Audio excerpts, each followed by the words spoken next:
زيزو اهلاوي، وزيزو بنفسه كمان بيقول انا في ارض التاريخ، انا في الاهلي، كل الطرق تؤدي الى الجزيره. ايام ما كان في الزمالك كان الاهلاويه شايفين حسين الشحات افضل منه، وان هو مش لعيب دولي، وانه بتاع ضربات جزاء. ولكن اما يروح النادي الاهلي عارف ان كل جمهور النادي الاهلي هيكون في ظهره، ويشوفوا ان هو احسن لاعب في العالم.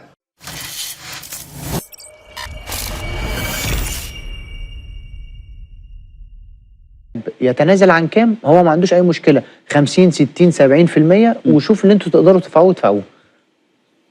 يعني ايه؟ مش فاهم. يعني هو انت جالك عرض ب 5 مليون دولار، جالك عرض ب 5 مليون دولار، فبالتالي انت النادي يقدر يدفع له كام؟ من يعني انت واحد جاي اللعيب بتاعكم جاي له 5 مليون دولار في السنه، فبالتالي هو لو هيتنازل عن 50 40 30%، هل ده بالنسبه لكم اوبشن كويس، ولا انتوا هتعرضوا عرض تاني جديد؟ يعني احنا في تفاوضات. اتخذت الكلمه بتاعت 30 40 50% دي، بدات الحسبه. اذا كان جاي له 5، ده ايه ده يتنازل عن 50%؟ احنا ما قلناش رقم.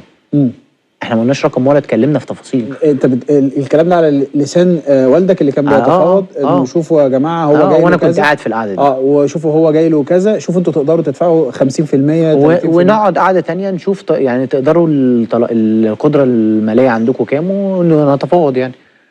بس اتخذت كلمه 30 و40 و50% دي، بدات الحسبه تشتغل في دماغ اشخاص كده.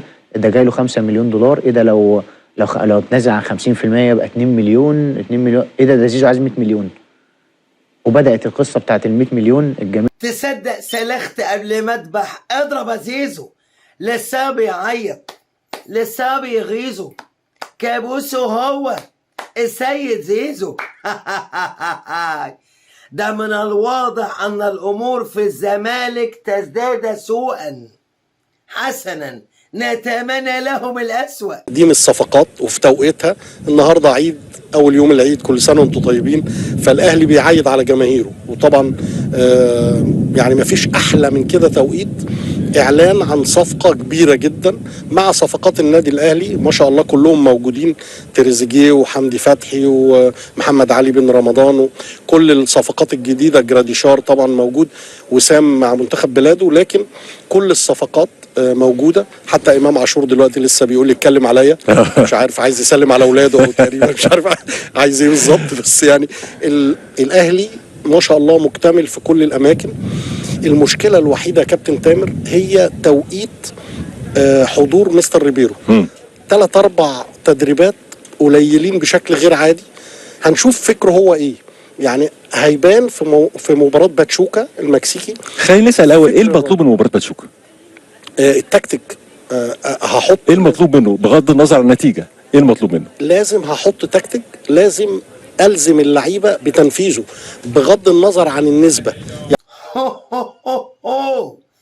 ده الاهلي جاب نسبه ايه؟ ده الاهلي جاب صفقات ياخد بيها كاس العالم للمنتخبات مش للانديه. ويل لانتر ميامي من شر قد اقترب. احنا نجدد، احنا موافقين. طب طلباتكم ايه؟ كل اللي اتقال في القعده، هي خلصت في 10 دقايق. كل اللي اتقال في القعده يا جماعه والله انتوا جاي لكم عرض بتاع زيزو من يوم. اكيد انتوا عارفين القيمه الماديه بتاعته كام، القيمه الماليه بتاعته كام لزيزو مش للنادي. ايوه. فبالتالي انتوا شوفوا تقدر تقول لي انت كان جاي لك كام في اليوم؟ 5 مليون دولار في السنه. ده عقدك انت؟ عقد انا. كام بجد؟ والله العظيم 5 مليون دولار غير ال 5 مليون دولار اللي هياخدهم الزمالك، غير ال 6 مليون دولار اللي هياخدهم الزمالك. غير ما زغللتش في عينيك انه طالما يا جماعه عايزين نطلع اقول انا هطلع اقول واخد هو برضه انا عايز اعرف انت كنت بتفكر في ايه ساعتها؟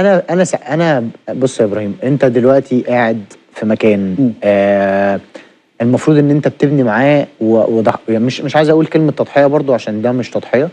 ما رفضت عروض قبل كده بمبالغ كبيره، فبالتالي انت عندك وجهه نظر معينه ان انت عايز تقعد، عندك الشغف ان انت تاخد بطولات ويبقى عندك جمهور والحاجات دي كلها. يا عم تقعد فين؟ تقعد فين؟ واحد جاي له النهارده نيوم، وجاي له الاتفاق، وجاي له الشباب، وجاي له الريان، وجاي له نادي قطر القطري والعين الاماراتي، وقاعد في الزمالك. ده انت راجل فقري.